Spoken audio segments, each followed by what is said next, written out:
Hi, everyone. Welcome to another Clean Machine Live. My name is Geoff Palmer. I'm the CEO and founder of Clean Machine. Today, we're going to talk about a really important study.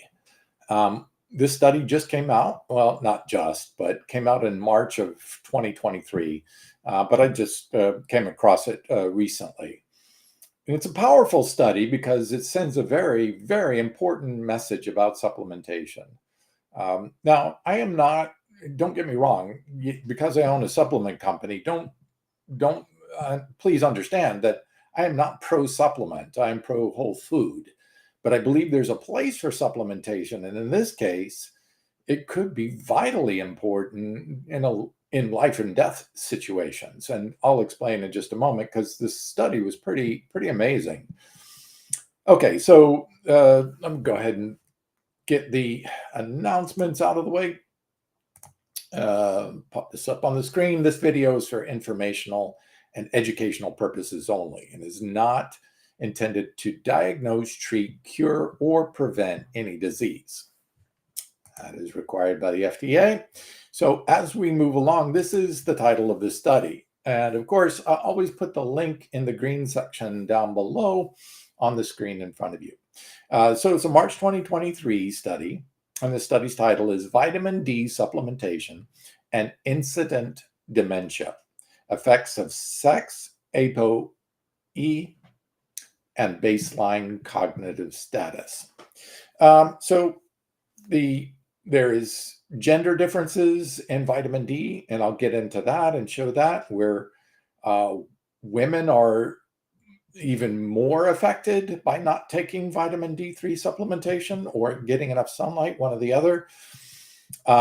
This is even vitally more important for those who are on a plant-based diet, since plants don't make vitamin D3. Okay. So why is the study so important? Number one, it's a large study. It looked at 12,388 people. Two, was a good length of the study. It looked at people over a 10-year period. And it included many different racial backgrounds and ethnicities. It included both genders. So a broad swath of people. And that was very good because we want to see how it affects all different people, depending on their BMI, their gender, even their genetic status, which is built into the study on the ApoE. So ApoE or ApoE is a genetic variation that some people have and can make them a little bit more susceptible to certain specific issues and nutrient deficiencies like vitamin D3. Okay, so let's dive into the study. I'll pull up the key parts of the study on the screen and we'll fill in the gaps through conversation. So the study says we prospectively explored associations between vitamin D supplementation and incident dementia in 12,388 dementia-free persons from the National Alzheimer's Coordinating Center. So they had people go through the National Alzheimer's Coordinating Center, and they collected the data of them for over 10 years. Now, people did not have dementia or Alzheimer's at this point. They're screening and testing and making sure they're getting it. So that's really important. The data collection was very solid. The number of people and the time frame all were solid. Now, what's probably the most important about this is the findings. The findings of this study were staggering. Rarely, many times when you look at studies, especially broad studies like this, including a lot of people and including all the genders and races and things like this and body weights, all those variations usually leads to maybe significantly impactful results, but smaller results, 10, 15%. Those are generally pretty good outcomes. But this one was huge. Okay, I'm going to go ahead and put that up on the screen. The results of the study, and I'll quote directly from the study, across all formulations, vitamin D exposure was associated with significantly longer dementia-free survival and lower dementia incidence rate than no exposure by 40%. I mean, that's huge. You're talking now, to quote two things in the study, lower dementia incidence by 40%, which is astounding to begin with, just based on a singular contribution, which is vitamin D, specifically vitamin D3.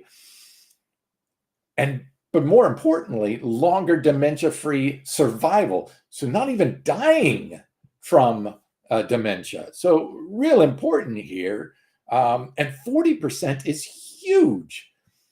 Now, when you think about it this way, taking a vitamin D supplement, one tiny little pill, they're very small because it's measured in international units, micrograms.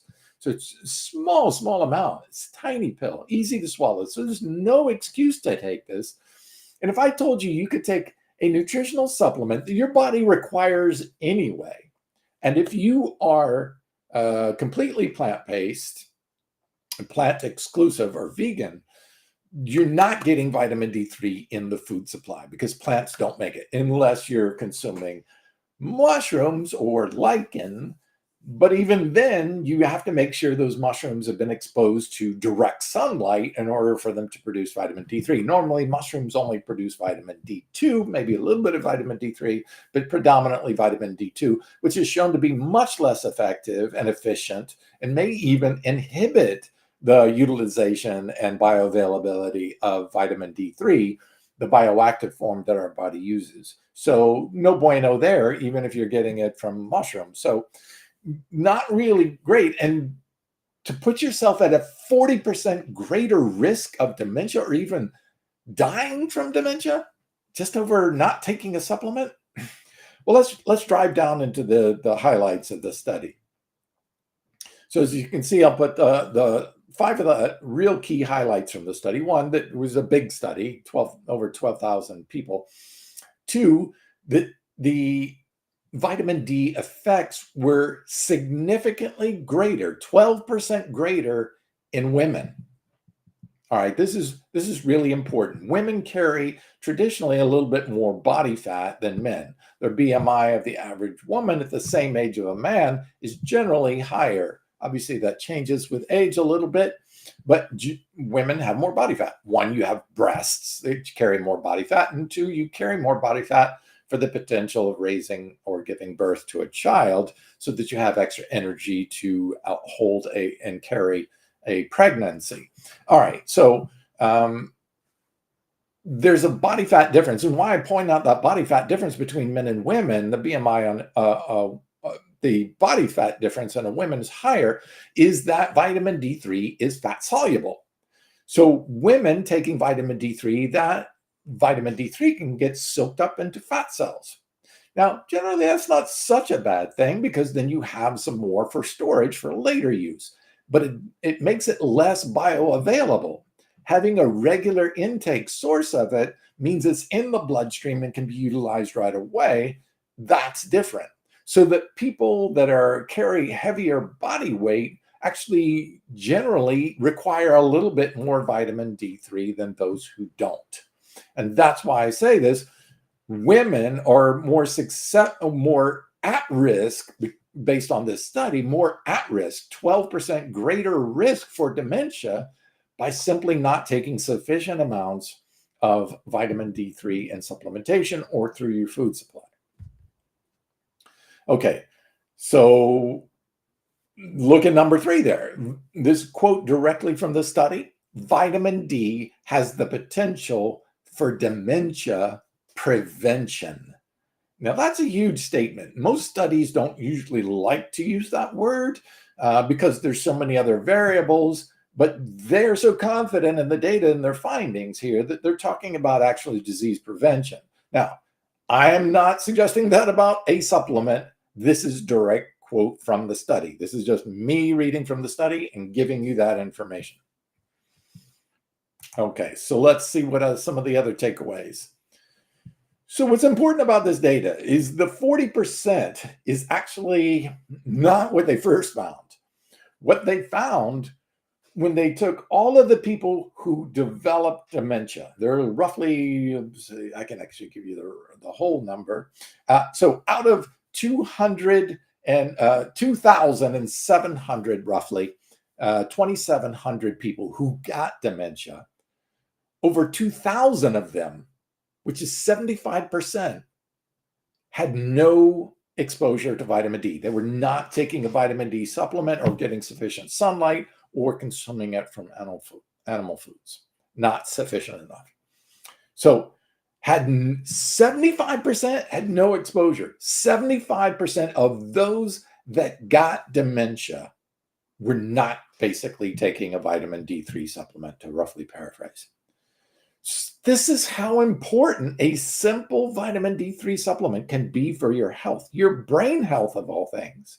And who wants to lose their capacity to be able to communicate, to work in a job, not to forget things constantly, how dealing with your spouse or your family members, dealing in a workplace. Nobody wants to lose their mind, their ability to have their brain function. Why would you not simply just take a supplement? My God.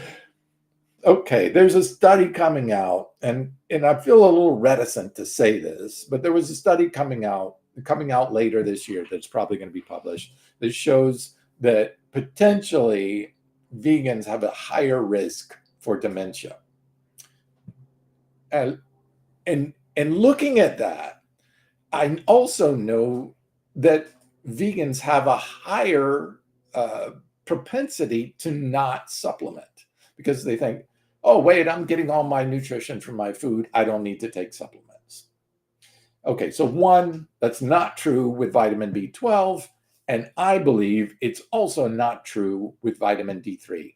B12 and D3 are not in plant. So you're eating a plant-exclusive diet, even if you're consuming fungi, you may not be getting sufficient amounts of vitamin D3.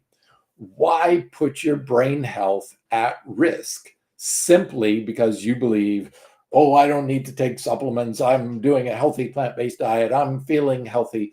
Well, dementia creeps up on you. It's little by little. Most people don't even recognize it until they get severe dementia, and by then, is it too late? That's the question. Have you already done damage to your brain by simply not taking a little vitamin D3 supplement? Don't risk that, please.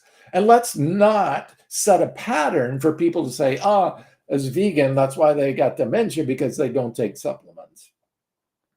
Come on. Eating a healthy, whole food, plant-based diet is great. It's the best thing. It's what I do. But I also know that if we are coming in from the outside, we work indoors, we play indoors, we don't get enough sun exposure by and large in modern societies. If you are going to take the human out of the sunlight, our access to vitamin D3, you've got to put it back. Now, if there's no vitamin D3 in the food, if you're eating a plant-based or plant-exclusive diet or you're a vegan, if it's not in the food, and you're not getting direct sunlight on a regular daily basis, at least a half an hour of direct sunlight over the majority of your body. One, we're not walking around naked like every other animal on this planet in direct sunlight. So we're just not getting sufficient vitamin D3. This is why it's so important. Don't risk your brain health over just a dogma of, I don't want to take supplementation. This is too important. That's why I'm talking about this study, especially to those who follow me who are vegan, but everyone should be doing it. Remember, 2,000 people developed out of this 12,000 group, 2,000 people developed dementia. Now, if the population is equivalent in this study to the population of vegans in the United States, which are about 1% to 2%, that means 98% of those who got dementia were meat eaters. And they were actually getting D3 from their food because it's in some animal foods. So even the omnivores were getting dementia at a really high rate. And 75% of those, 74.8% of those that got dementia had no exposure to vitamin D supplementation. Don't risk it. It's not worth losing your brain over. Okay, so every time I talk about vitamin D3, I get one question that let's just answer it right here while we're at it, and that is, don't you have to take vitamin D3 with K2? Okay, no, you do not. And I'm going to clarify that. I do a great job of telling the whole story with the science, citing all the records, so you can look up the studies yourself and see it's clear that vitamin K2 is not necessary if you're consuming a healthful diet and are not or have not recently taken antibiotics. Okay, so why do they say that about D3? Well, it's because most people aren't eating a healthy whole food plant-based diet, and most people aren't exercising, which also can help. And a lot of people in the United States aren't eating enough dark greens. Dark greens is where about 70% of the vitamin K that human beings consume comes from. Okay, so vitamin K, they say, is made by animals and not plants, which is not true. If you get a vitamin K supplement in the store, it's made from soy. It's the fermentation process. Vitamin K2 is not made by animals at all. That's false. It's made by bacteria.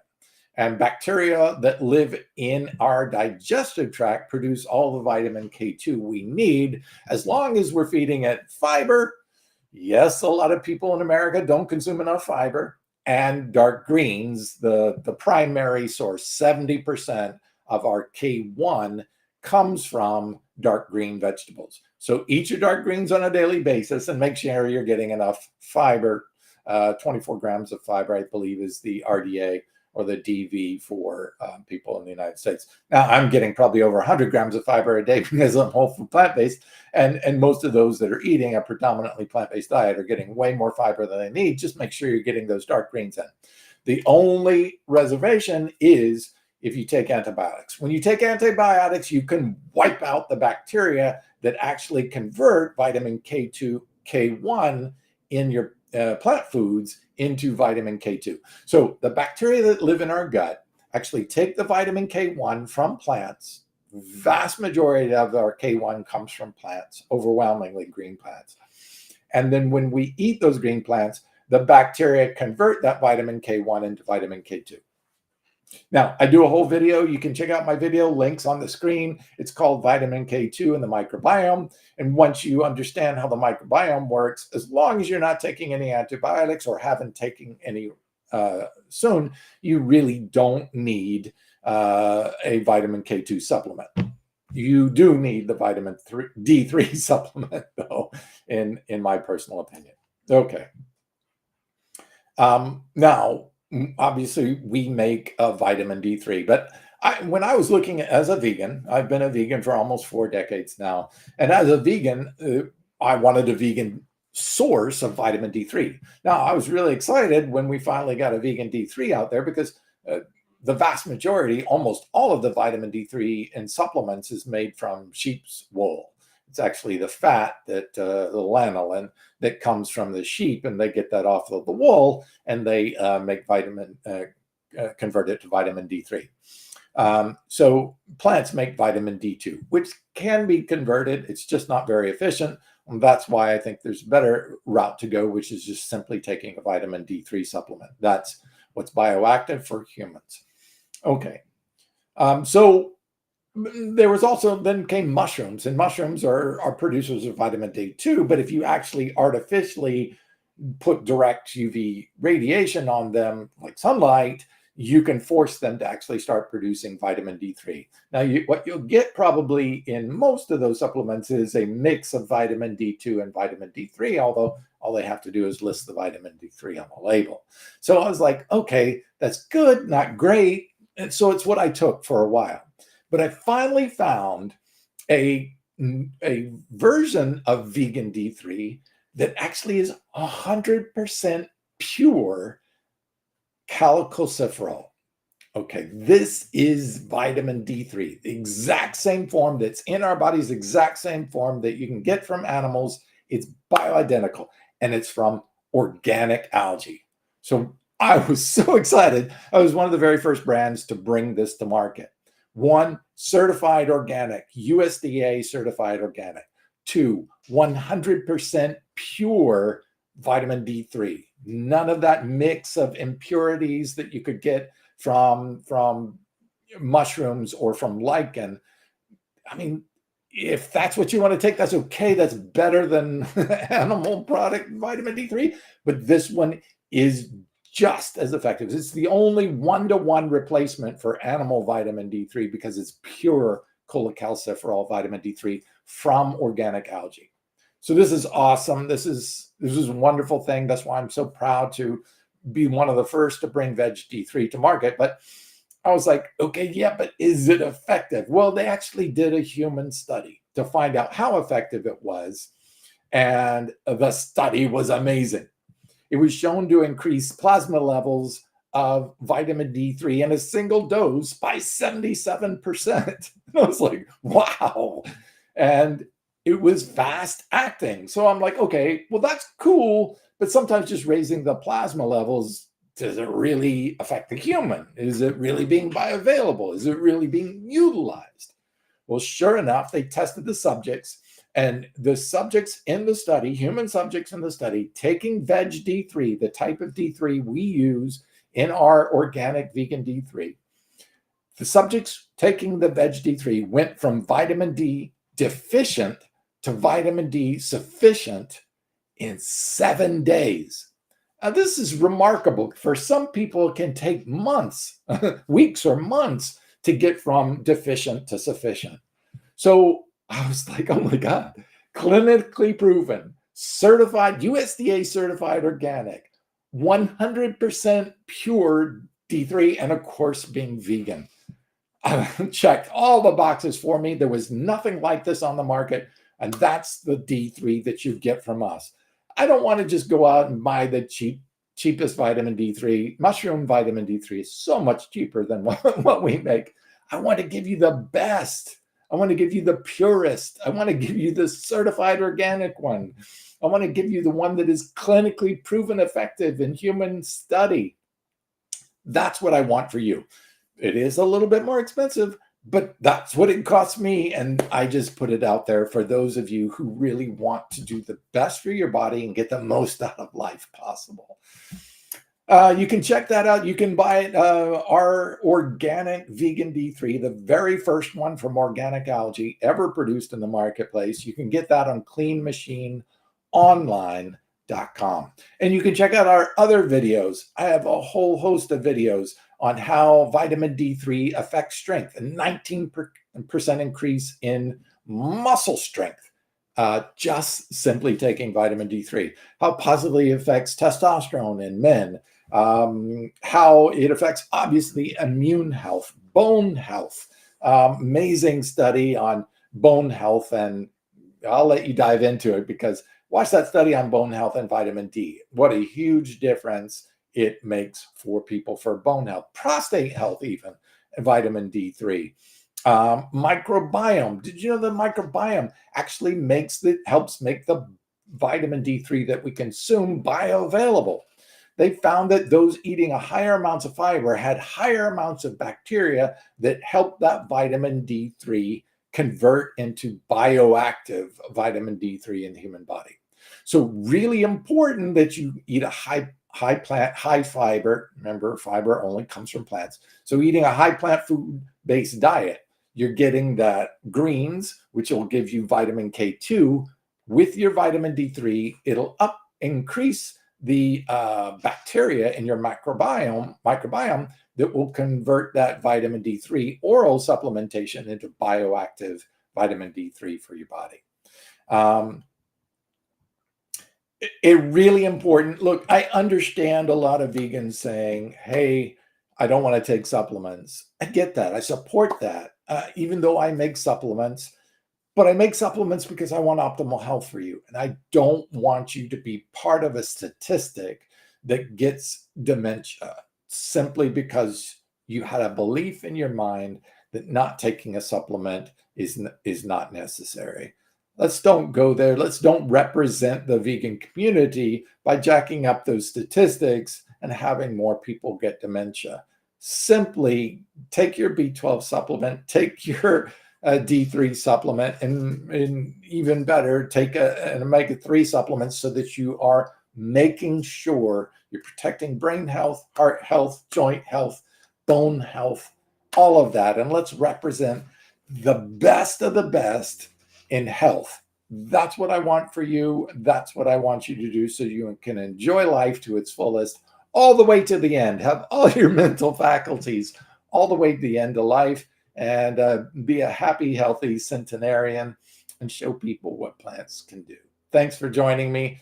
And this one's near and dear to my heart. I don't want to see anybody suffer from dementia. And when you've got a study that shows simply taking a daily vitamin D3 supplement could reduce and maybe even prevent dementia or reduce dementia risk by 40% and up to 75%, there's no excuse. Don't leave yourself with that risk. Thank you for joining me. Sorry for last week. We had a windstorm here in Florida that knocked out our internet, so I missed last week's, but I'll be here on almost every week unless it's a holiday. Happy holidays to everyone who's watching this live, and hopefully you'll join us next week. Check out all our other videos on Clean Machine Online at YouTube.